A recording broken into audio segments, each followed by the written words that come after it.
Rico Lamitte. Oh, yeah. That's kind of a grunt right there, too. Thank you, Jason. Oh boy. But I'll tell you what, Jason. It ain't every day that you start the show off with an actual trigger warning. That's right. Several news outlets, Dang. they have been reporting on a single warning shot being fired yesterday in Minnesota. It's following what should have been and could have been a celebratory affair marking the land of 10,000 lakes becoming the 23rd state in the union to legalize adult use cannabis. The so-called warning shot didn't come from one of the mainstream news outlets' favorite cliche targets either. It came from the ATF. So last year, Minnesota gun deaths hit a 20-year high. According to the Minnesota Reformer, there were 570 gun deaths there in 2022, including 164 homicides, 393 suicides, and 13 additional deaths that were labeled as either accidental or undetermined intent.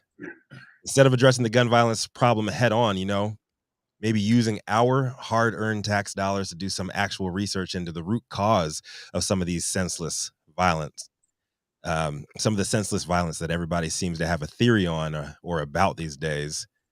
The Department of Alcohol, Tobacco, and Firearms decided it had nothing better to do on this beautiful spring day than to put out a public announcement reminding all Minnesotans, and perhaps all Americans, that if we consciously choose on a state level to lawfully consume cannabis, whether it's medically or recreationally, that we're also making a conscious decision to give up our Second Amendment rights on a federal level. In an open statement clarifying the federal agency's position, ATF's acting special agent in charge, Jeff Reed, of the St. Paul Field Division, felt the need to remind Minnesota stoners who was in charge. Here's what he said.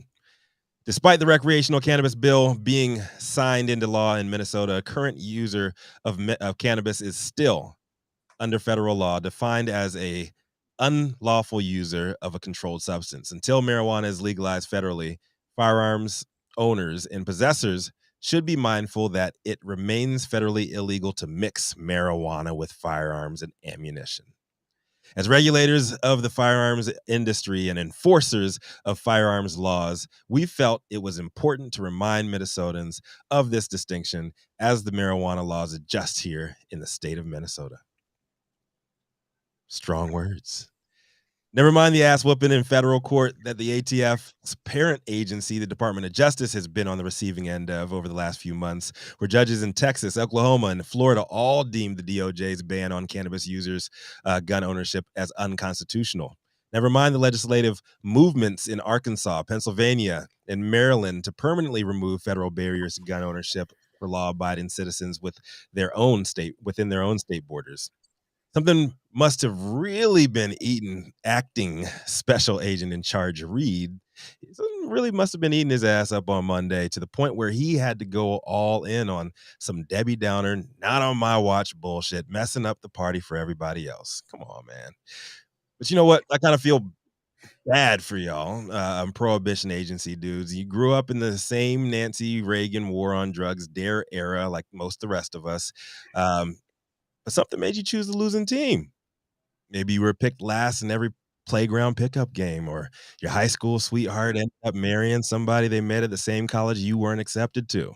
Maybe you never got that promotion you felt you deserved in white collar America. Whatever that compelling reason was behind you joining one of these agencies, you chose wrong. A good remedy for that, man, to make you feel better? Spark up a joint. My name is Rico Lamitte, the dopest dad on the street, and I'd like to hear from everybody else on this one. I think these government agencies, specifically the ATF and DOJ, are on a collision course that they're just going to lose with the people because we're choosing states' rights on this one, no matter where states' rights came from. Oh, I like how you did that there, Rico. That was a quick pivot on a fast backpedal right there. That was really good. I'm with you on that. I think this is just ridiculous and a gross overreach of this agent's ability to deliver messages. Yeah. I mean, How is he able to say that because of cannabis that you are not able to obtain your Second Amendment right afforded to you by the Bill of Rights? That is just totally ridiculous. It does not say anywhere in the Bill of Rights that you are subject to these as long as you're not using a Schedule 1 drug anywhere in the Bill of Rights.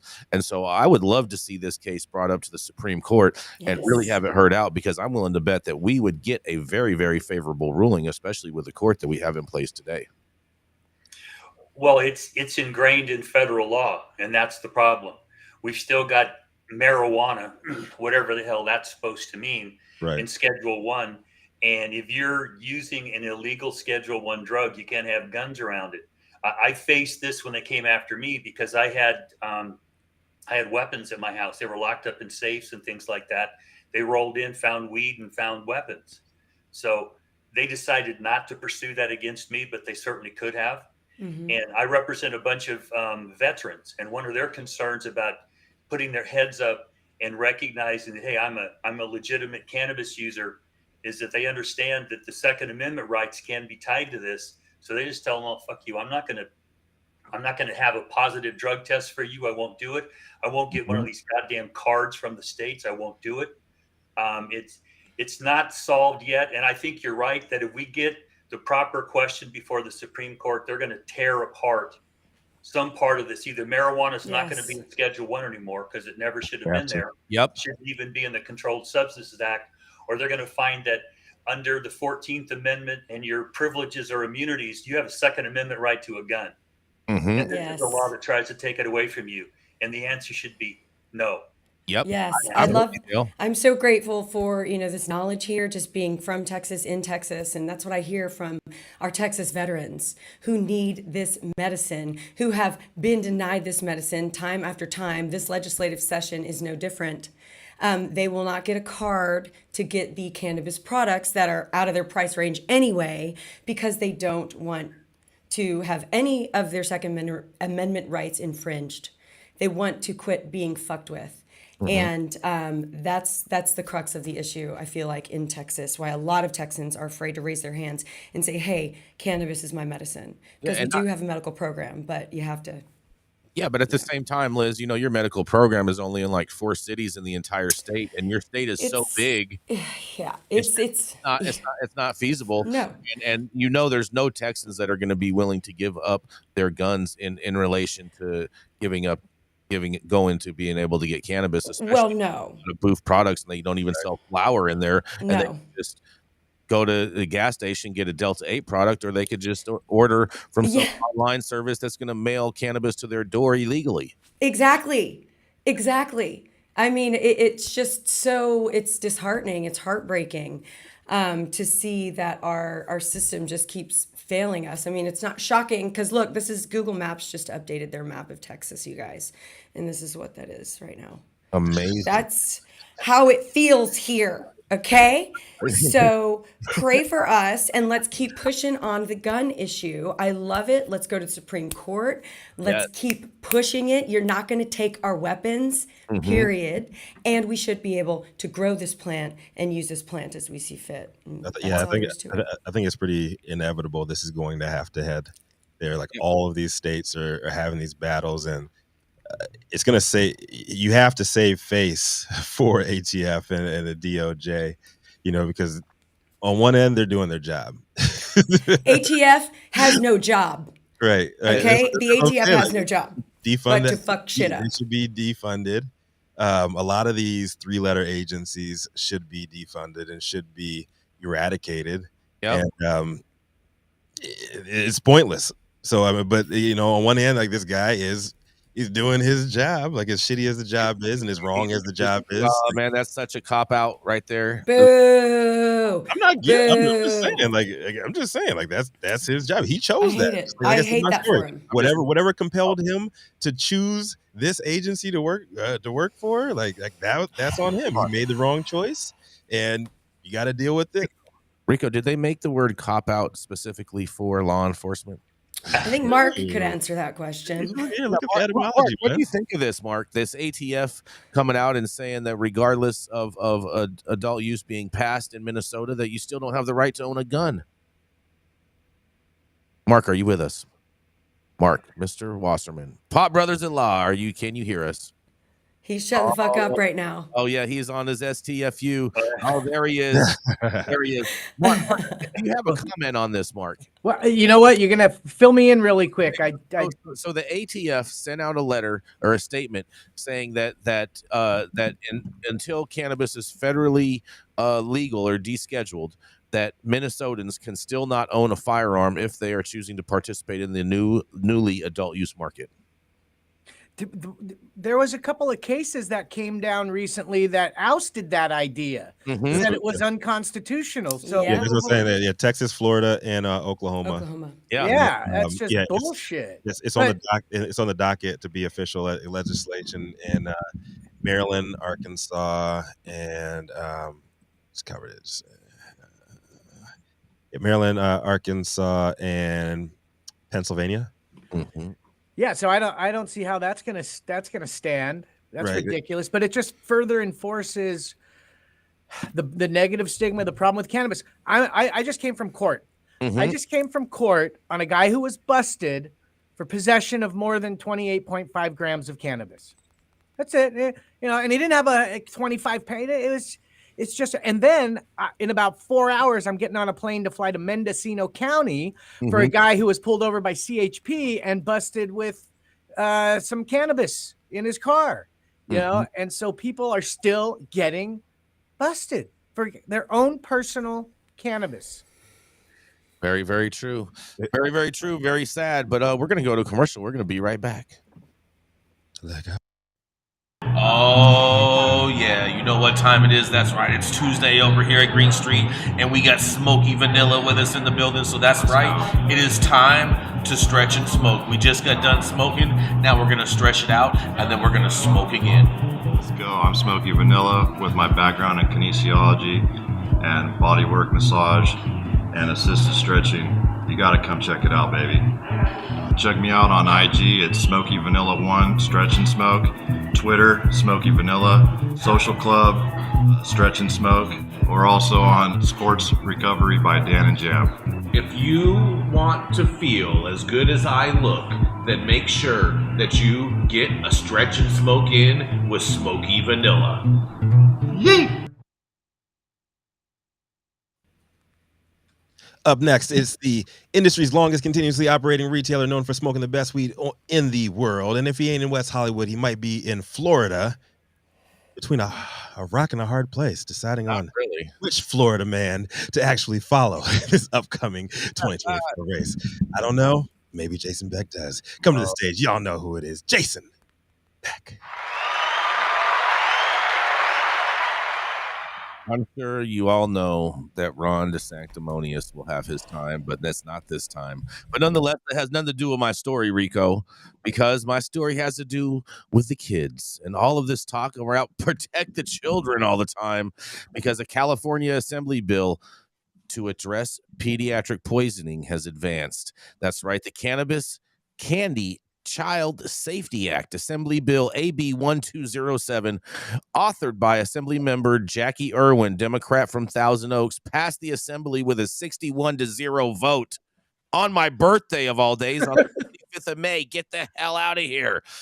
The bill aims to tackle the recent surge in pediatric poisonings and hospitalizations caused by the consumption of cannabis products. AB 1207, focused on the packaging and advertising of cannabis products, was introduced on the Senate floor for the first time on May 26th, a day after it cleared the Assembly.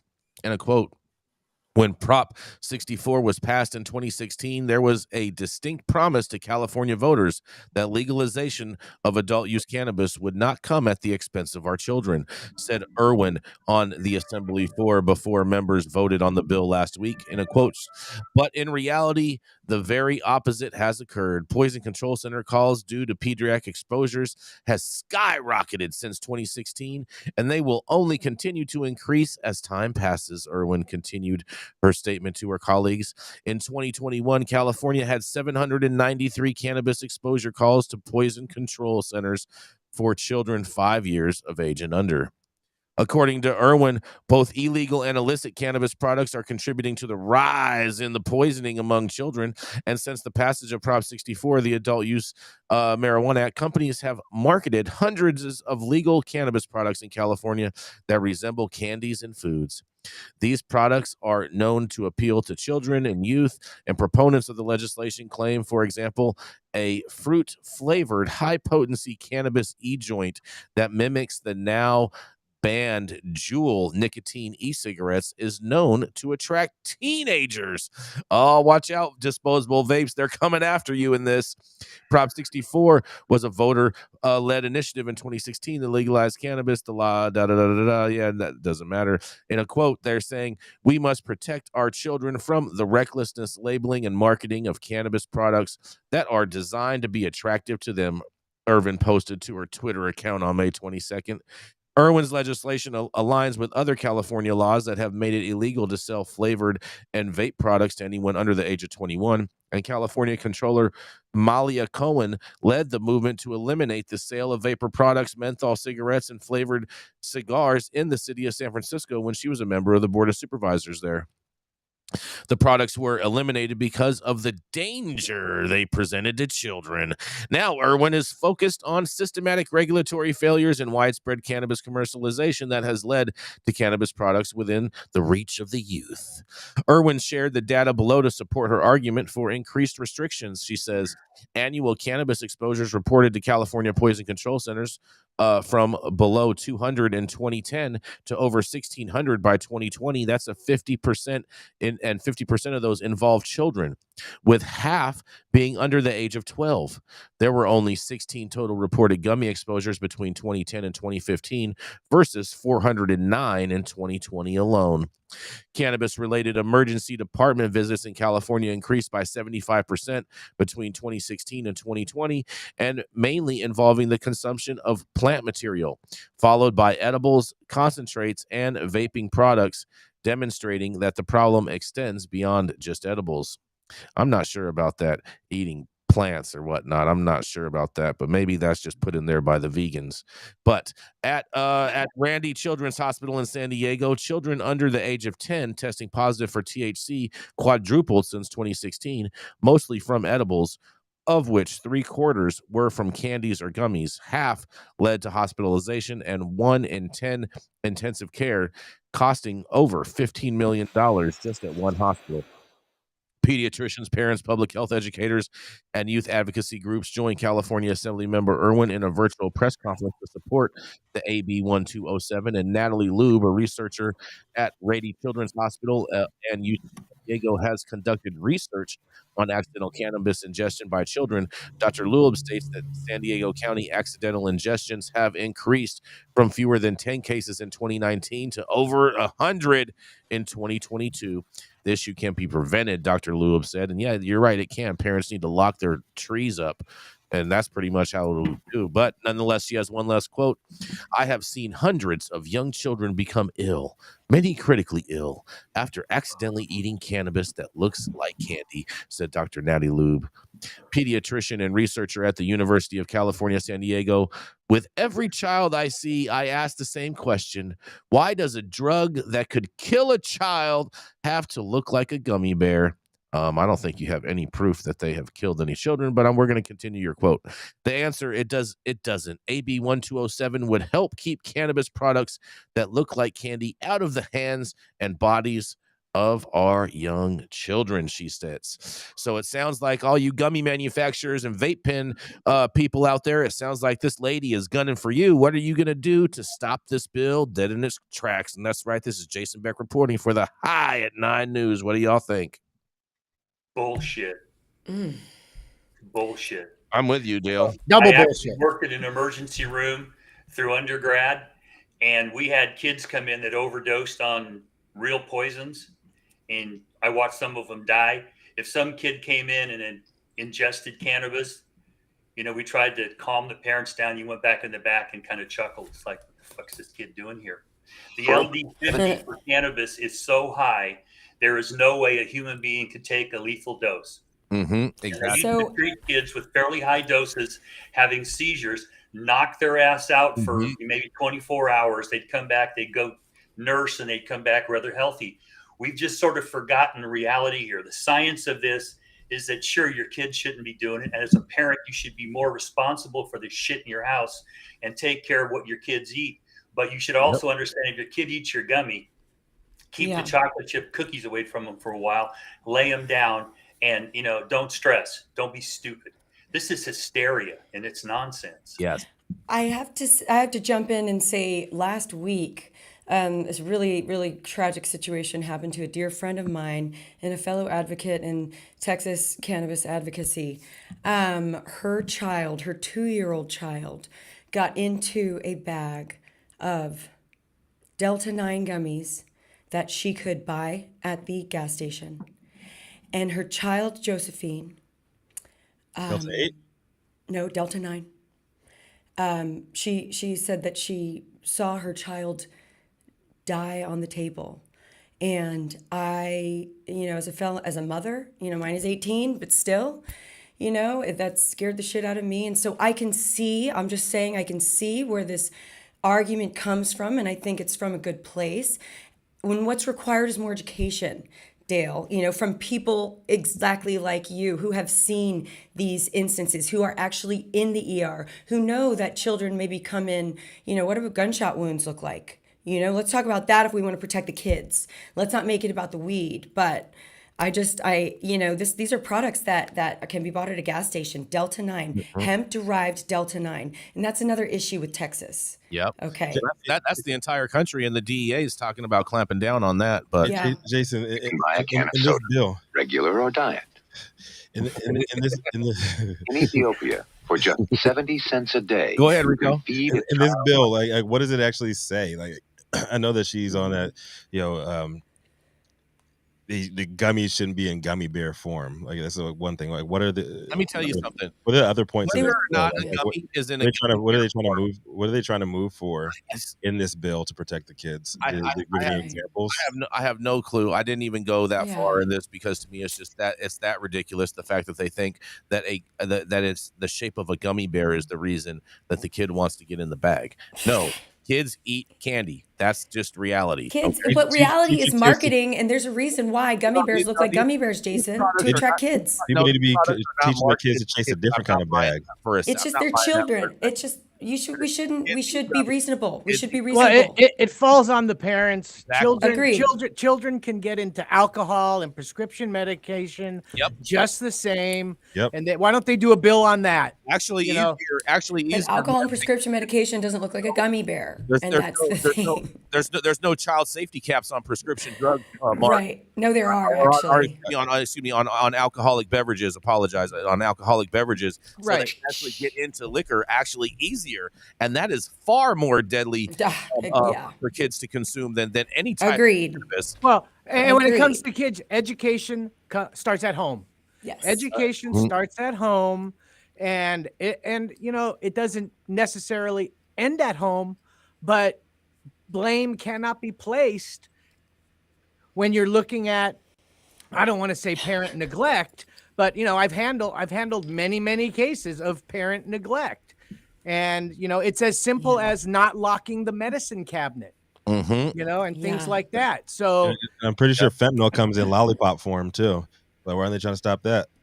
Well, but at what point does the boy. state stop trying to be Yes. your child's parent? Right. Exactly. Okay? At what point We do need to you get out the become responsible for your child? And we deal with this with all these, we used to call them traditional vice products, okay? Oh, the kids can't get to it. Yeah, well, my family owned liquor stores, and I was taught from an early age, this is for selling, not for drinking, boy. Keep your ass out of this stuff, okay? Mhm. Parents have a responsibility here, and we abdicate so much. Everyone's got to work and all that kind of shit. Well, you're raising kids, you got responsibility to your own children.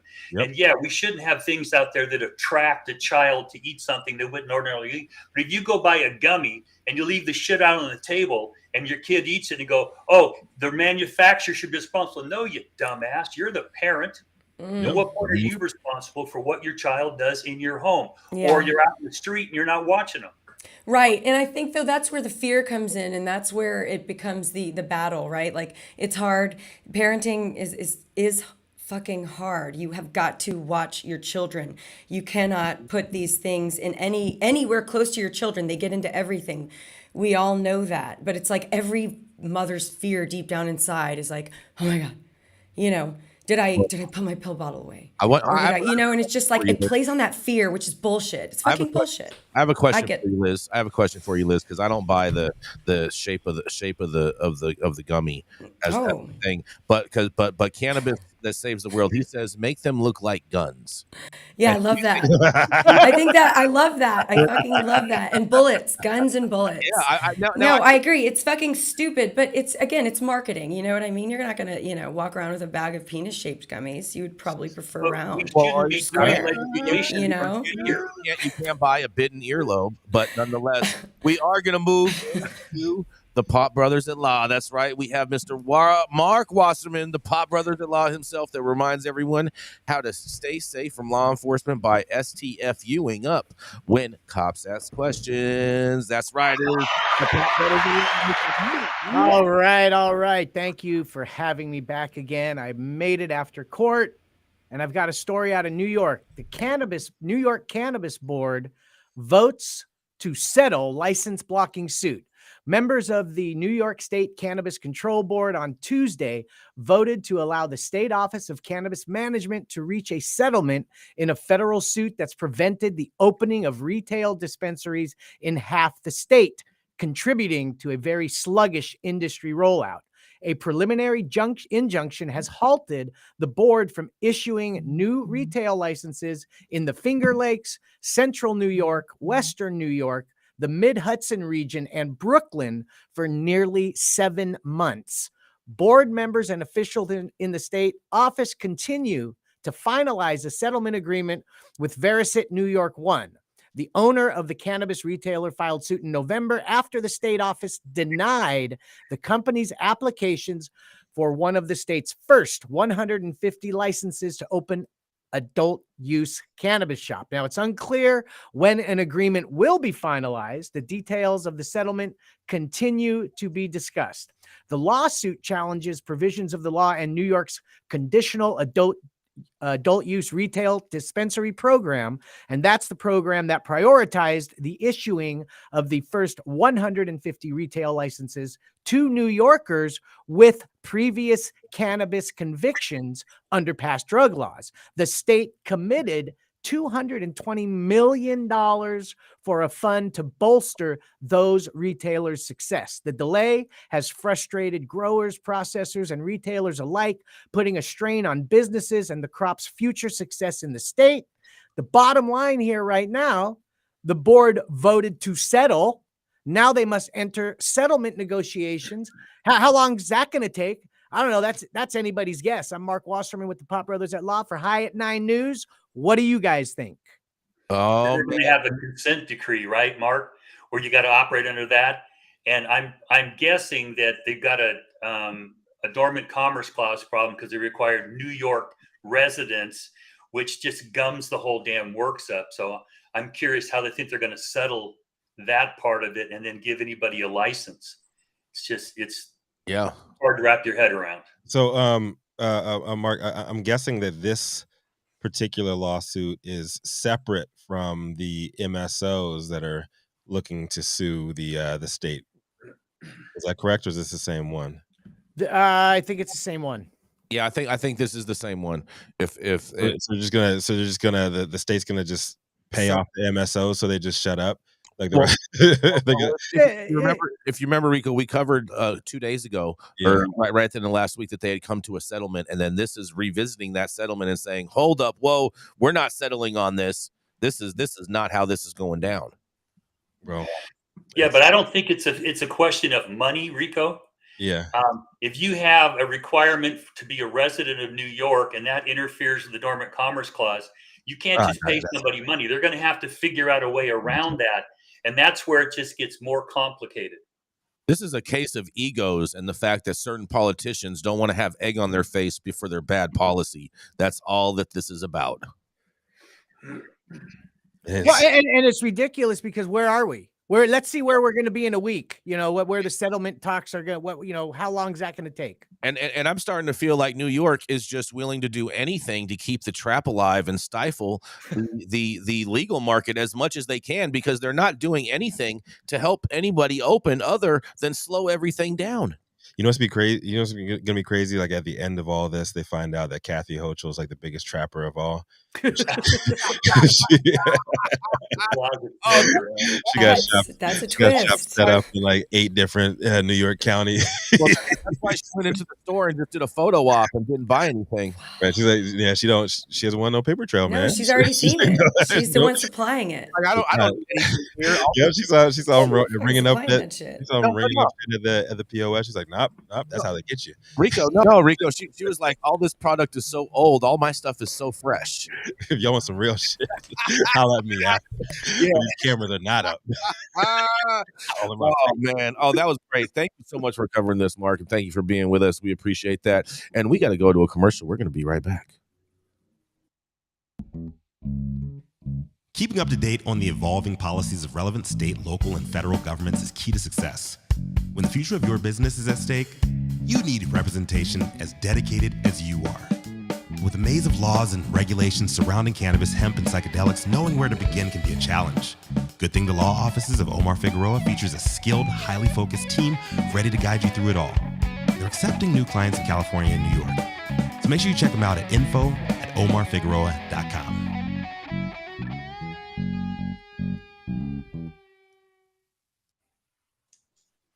Oh, yes. Whatever you're doing, make sure. Oh, yeah. Happy, huh? Okay. All right. That's right. Whatever you're doing, do your happy, and head on over and make sure you hit that like button. Make sure you hit that subscribe button if you have not subscribed to the show already.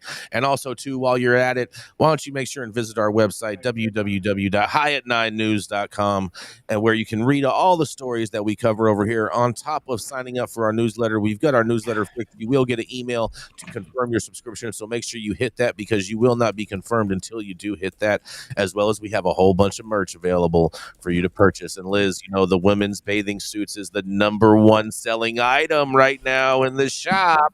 No way. Yeah. Oh my God. Drop that link. That's right. Drop it.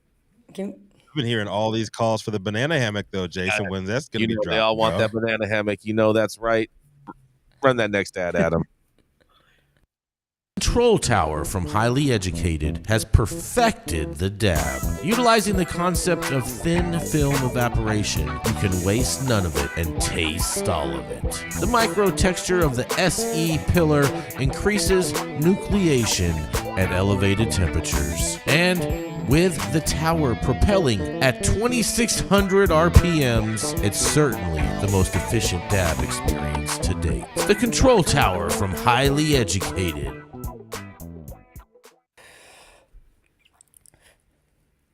Oh, yeah. Up next, he is a 36-year practicing attorney with 24 years now in California cannabis, currently founding partner at Armada Law Corp, and is, you know what?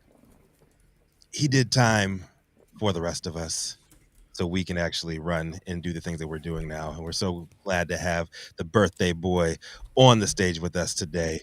Y'all know who it is.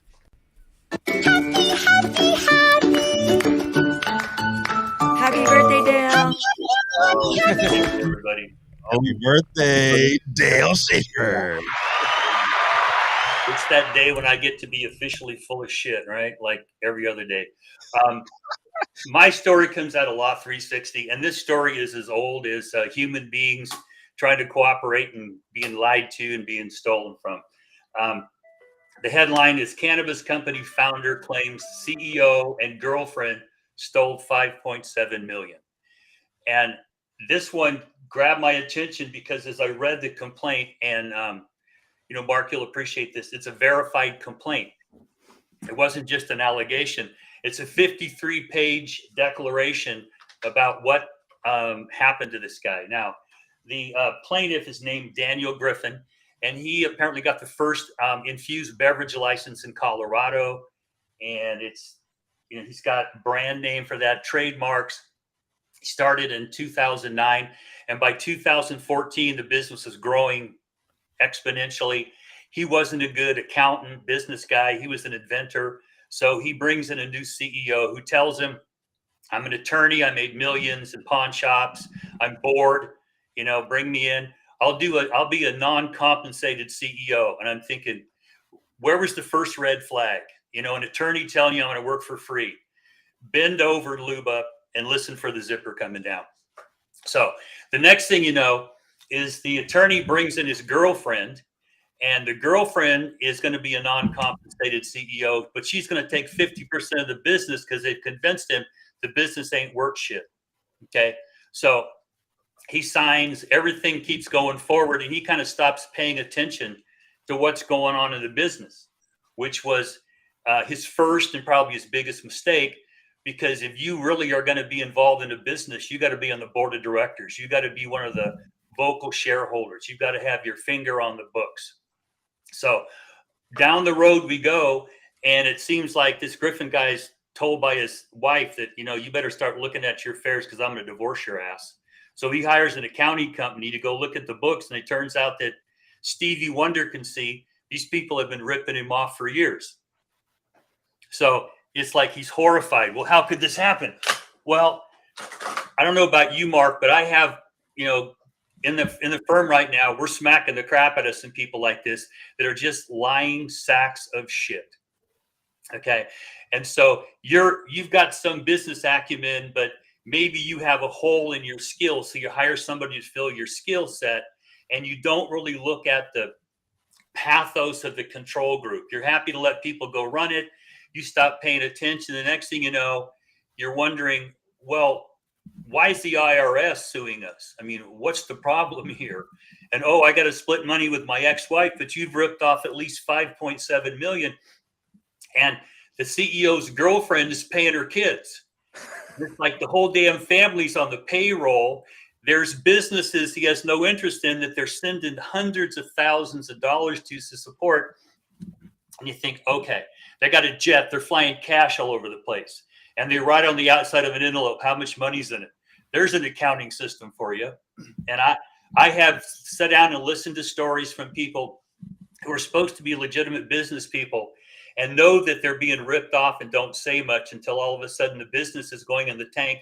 And I'm telling them, well, you may have to go have your wife's wedding ring appraised, dude, because you let this business run out of control for so long.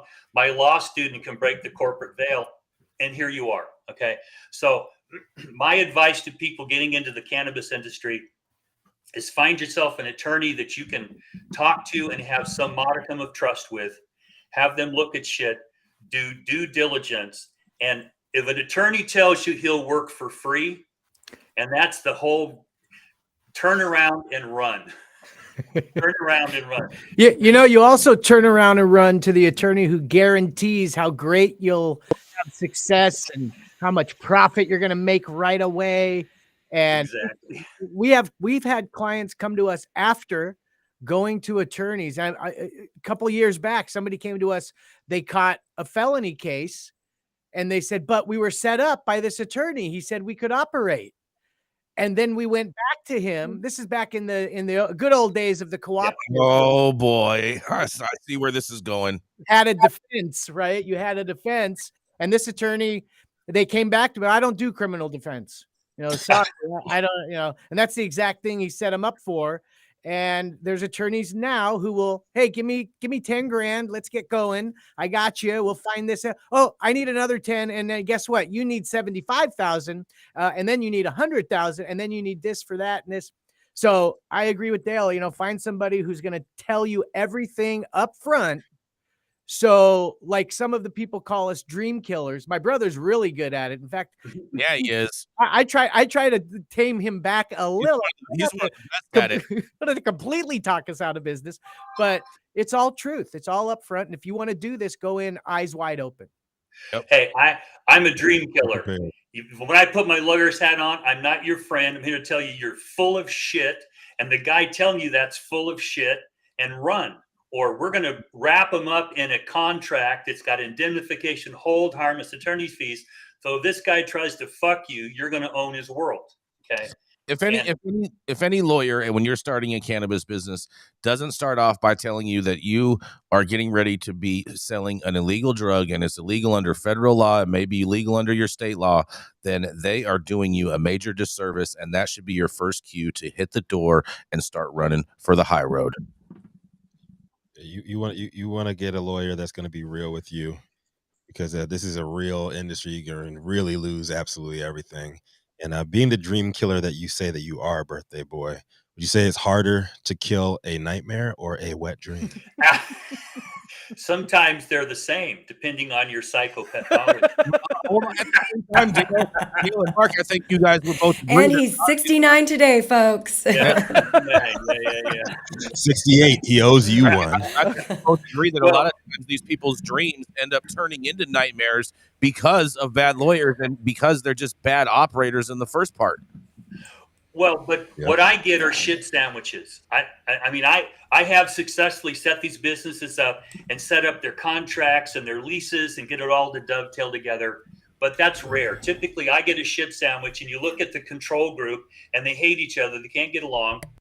So the pathology of who's running it's crazy. And then when you look at who's funding it, they've got strings attached that are going to divest people of their interest if certain things happen.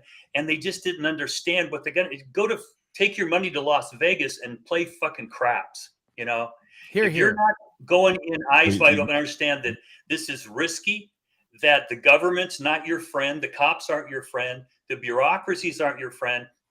And money comes with strings attached, and go in eyes wide open. You might as well just bend over and lube up, because you're going to get it. And good luck collecting money. Oh, yeah. Oh, and the consumer's not your friend either, because we're just looking for the cheapest and the best.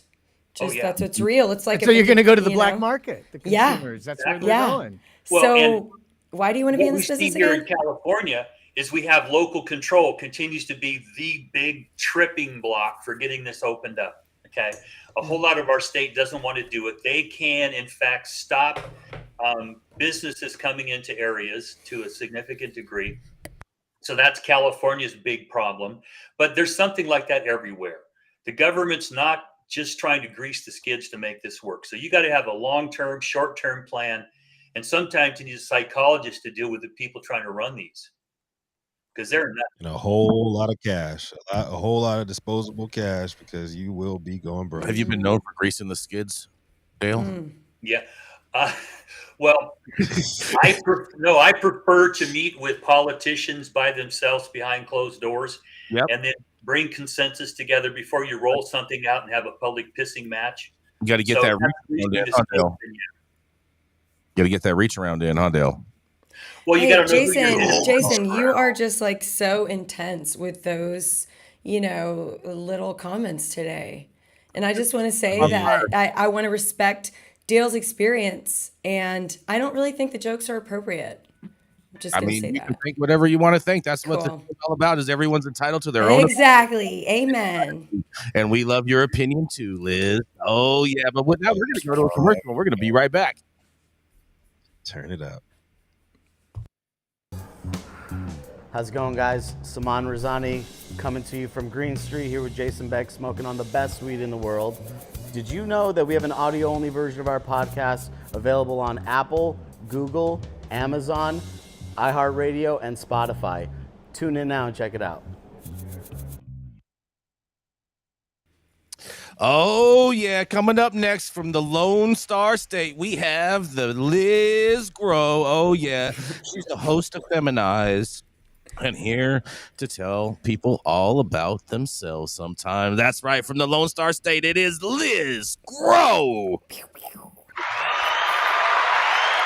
Thank you, Jason. I'm so excited to be here back on High at 9 News, reporting live from the Lone Star State, a day after the end of session where Texas totally shit the bed and absolutely nothing happened for cannabis progress or prisoners or farmers or anything like that. So today I am reporting on Missouri. So my story is proposed Missouri zip codes for the marijuana micro businesses are under fire. And this is from MJ Biz Daily. Social equity advocates in Missouri are questioning the validity of numerous zip codes submitted by law enforcement that would qualify residents to apply for cannabis microbusiness licenses. Leaders of the local and state NAACP are criticizing the inclusion of several zip codes that encompass government buildings, post office boxes, and affluent suburbs, while omitting several others primarily in North St. Louis, where roughly half the city's Black population resides. The microbusiness licenses were designed to allow marginalized or underrepresented individuals to participate in the legal marijuana market, according to an April news release that was issued by the Missouri Department of Health and Senior Services. Adolphus Pruitt, who's the president of the St. Louis City NAACP, told the Missouri Independent he was shocked to see certain zip codes, like suburban Clayton, where Andy Cohen lives, included among the areas deemed with historic high rates of incarceration or arrests for low-level marijuana-related offenses. He says there is no way in the world the people in Clayton have been arrested more than the people who live in North St. Louis, he told the newspaper. It's impossible. And that's basically the story. There's a few more really, really shocking things about what's going on in Missouri in the article, so I highly recommend that you tap into it. But yeah, if anybody's been I used to live in Missouri. Let's see, kindergarten and first grade. I lived in St. Louis. And I've been back since a lot, and it is, there's a very huge disparity between, South Missouri and North Missouri, but mostly St. Louis. That's where the populations are, and they're saying that those are the areas that more people are being arrested, or they're omitting those areas. So what do you guys think of this? So the micro businesses in Missouri, are they in lieu of social equity? For the micro, this is I think it is their solution to social equity. Yes, let's give those, hurt first a chance to, start their businesses. And so that's why somebody's raising a red flag and saying, hey, wait a minute, this isn't working. But when they were doing that, I know when they were first rolling out regs here in LA, that was like one of their proposals as the main drive. The problem is gentrification too.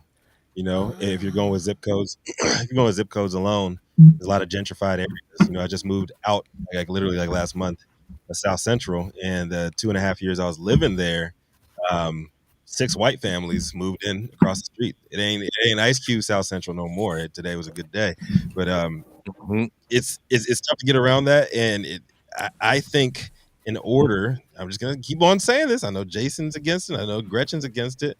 In order to actually get some sort of grievance for the money that was owed to communities of color and the communities that were over policed, it's going to have to be a federal mandate. If you want some kind of social equity or micro businesses, as Missouri's putting it forward, it's going to be on a federal level, because you can't just dice up things. It's not cut and dry, and there is no meaning. There's no real definition in the dictionary or in legal terms of quote unquote social equity. Right. So if you want these economic comeuppances that are owed to you, that are 100% owed to our communities, you can't just put it on this zip code or that zip code, because there's going to be grievances from somebody that ain't supposed to be getting what they're going to get.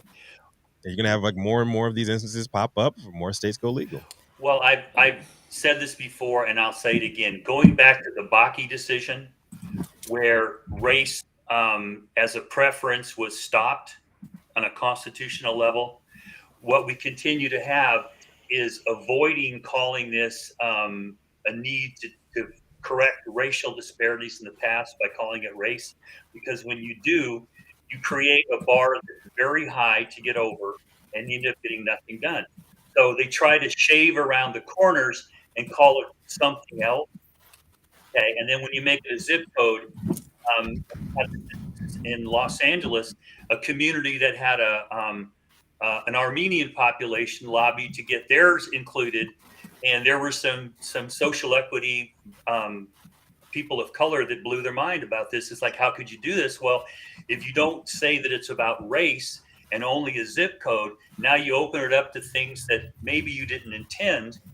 And and Mark, this is something maybe will help me out. I think that if you call it race, you're going to have a strict scrutiny, but it's going to be something more than a rational basis to justify what they're doing here. Some sort of middle level scrutiny. What are you trying to accomplish? How are you accomplishing it? It is an important state interest, and how closely is it related to your important state interest to get this done, which complicates things well beyond what they should be. Okay, it's a lawyer's wet dream, but it doesn't fix the problem for the person trying to get something out of the system, because we're mentally masturbating all this stuff, and for the people on the street, it just doesn't matter. It don't mean shit. Mm-hmm. You ain't getting nothing. It's called the lawyer's retirement fund. At what point do you wake up from this lawyer's wet dream?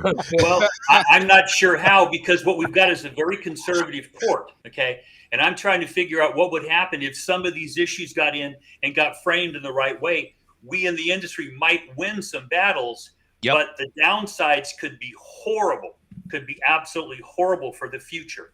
We've got 14th Amendment questions coming up from what the states are doing, okay? And we've traditionally used what we call due process to give everybody rights. And they took that away in the Dobbs decision and said, no, we're going to back up to equal protection or privileges or immunities as a more important place to go. And you're going to find that people's rights are just left out when they argue those cases that way. And again, this is lawyer mental masturbation.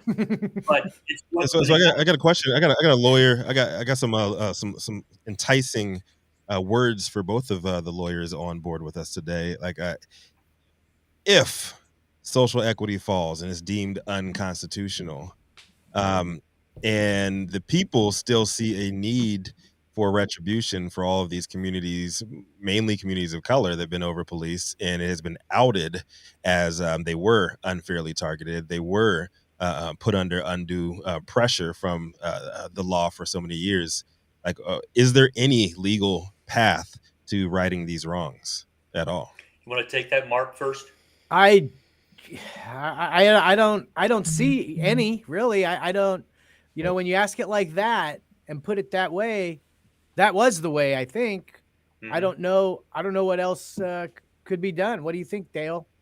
Well, we have a couple problems. One of them is our system is based upon individual fault and individual rights, okay? And we have these things called statutes of limitations. So things that have happened beyond the statute of limitations become difficult to bring up, okay? I mean, the E. Jean Carroll thing was sort of a fluke. They relaxed them, let some cases go forward. But relaxing some of these statutes of limitations for redlining, things like that, the FHA doing particular loans in particular ways, the statutes have run on that. Okay. Now, there was a case in I think Huntington Beach where a black family lost a piece of property and the city eventually gave it back to them. Okay, because you could trace the event to an individual group or a community, and the state decided to forgo the statute of limitations and undo it. But that's the legal problems it's faced, okay? Because how do you go back to Tulsa and undo Black Wall Street? I mean, who do you hold responsible for that? It's got to be a bigger governmental discussion, because individuals are not going to come out of their pocket to pay for something that perhaps a great grandfather did. It's just going to be a difficult problem. Yep. Like my take on it, I'm pro reparations, as everybody knows, and I think we need to, get off the social equity thing, because the verbiage behind it, because nobody's going to win in the end, because it's an economic battle, and it's a lot less about race, especially where we are right now as a country. So I mean, I think the best thing that can be done is the white communities and the black communities, they should be suing the federal government, because black and brown communities, black communities most predominantly, they were put in this place because of the federal government, and the federal government is at fault for all of this tension in the communities, period. They should be sued, and they should be the ones that should be fitting the bill.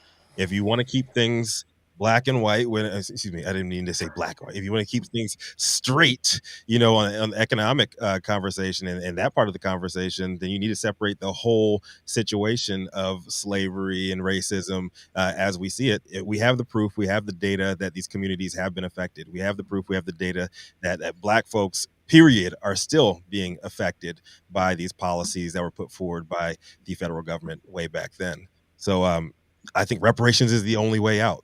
So period. Well, You have to pay these people. So but when you say they should be sued, okay, and that's what Mark and I do. We sue people. Okay, so what's the gravamen of the suit? You say, well, this happened in X time to this group of people. Is this a class action? And how do you get past the statute of limitations?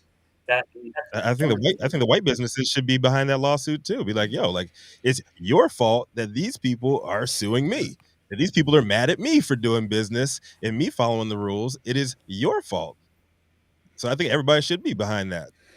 Period. Doesn't matter what your race it's one is. thing like, being behind it, putting it into motion. Not in the energy. It's the legal procedures and avenues that are going to limit, like Dale's talking about, moving forward. You could certainly try. Anybody can sue anyone for anything. That's right. And when you get into court, a judge can dismiss it after certain motions, or it can go forward. And that's ultimately what you would do. Get all these people who are behind it, find an attorney or group of attorneys who are willing to go, and then you go. And then the other side's going to push back and fight, and you'll see where the legal system takes it. Mm-hmm. Now, I did invite your brother Craig, Mark. I sent him the link. Okay, so I'm not sure, because he got in the chat in here and he said that he has a solution. He says that he has an answer. So, are you going to get on the link? I texted it to him. Tell him it's in his text. All right. He just jumped on a call. All right. Well, I guess not. We're using our Jewish intercom system over here. I love it. Hey, man, I'm offended. I'm triggered by that comment. I love it. I have a news story. One last story for you before we leave. Okay, it's very, very short. I think you guys will find a lot of enjoyment out of this, and there's a little video to go along, because police have found a stash of weed in a church-owned private jet. That's right. Police seized 290 kilograms, which is basically 640 pounds of marijuana, from a plane registered under the name of a Brazilian branch of an evangelical church. The single-engine aircraft was scheduled to depart from a private hangar in Belém International Airport, and one person was arrested at the scene. And when you see the video, you'll understand why only one person was arrested at the scene. And despite attempting to flee, which, of course, oh man, footage released by Brazil's federal police showed the discovery, which took place just this past Saturday. And so, Adam, roll the tape, please. Wait till you see this plane. They don't show the officers' faces, but look at these stickers on the weed. This is what it is. Hold on, you see the plane. Hold on, look at this plane. I want to see a cross in there, please. Give me a cross. It's a little baby pot hopper. That's why it was only one person. So cute. Those boxes clearly never called or never heard of the Pot Brothers. This is not the Eucharist. These aren't the wafers. This is the weed. So those boxes, the ST. Did they have little boxes with wafer stamps on them? Don't get these mixed up. Oh man, it says Miami, MIYAMI. Oh my god, that was the destination. But, I love it. It's probably going around. Hallelujah, praise God. That's right. Oh boy. I think that we're set up, Mark. They sent this out there to get video of it, and hey, let this play. We don't care. We'll lose this. It's swag anyway. Yeah. They won't look at the that was a decoy. That was the decoy. Oh, we said it at the same time, Mark. Yeah, it gave me the I'm not thinking right now. This is the weed. What a great way to end the hour on a lighthearted note there, Jason. Thank you for that. And thank you all for tuning in with us for yet another episode of High at 9 News. You can catch us live weekdays, 9 a.m. Pacific, high noon on the East Coast. Big shout out to our live audience members, online supporters, tuning in every single day to give us feedback on the daily headlines every single day. Our tenured industry correspondent team tuning in from all over the earth. bringing us much needed variety of perspective and adding your vetted opinions to the conversation too. To our production team, the wonderful Jaja Simone holding things down over in Clubhouse, Cloud Media Partners, House of Fuego, the Vortex, Adam back there in the background as well, keeping our AV struggles to a minimum. To the haters out there, just keep on loving, keep on loving, keep on loving, keep on loving the hate. Hateful love.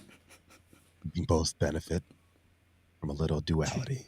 Finally, Cannabis Sativa L, you're the sacred reason we show up every single day. Thank you for keeping us on our level. Y'all know what today is. It is Wednesday, May 31st, the last day of May, and Dale Schaefer's birthday. I'm Rico Lamitte, the dopest dad on the street, signing off, but I want to give it to Dale, Mr. 69 himself. Our favorite foul-mouthed uncle to close us out. What you got for us, Dale? Breathe deep the gathering gloom. Watch lights fade from every room. Bedsetter people the battle lament. Another day's useless energy spent. Impassioned lovers, wrestlers one. Lonely man cries for love and has none. New mother pick up and suckles her son. Senior citizens wish they were young. Cold and hearted orb that rules the night. Remove the colors from our sight. Red is gray and yellow white. We decide which is right and which is an illusion. Peace.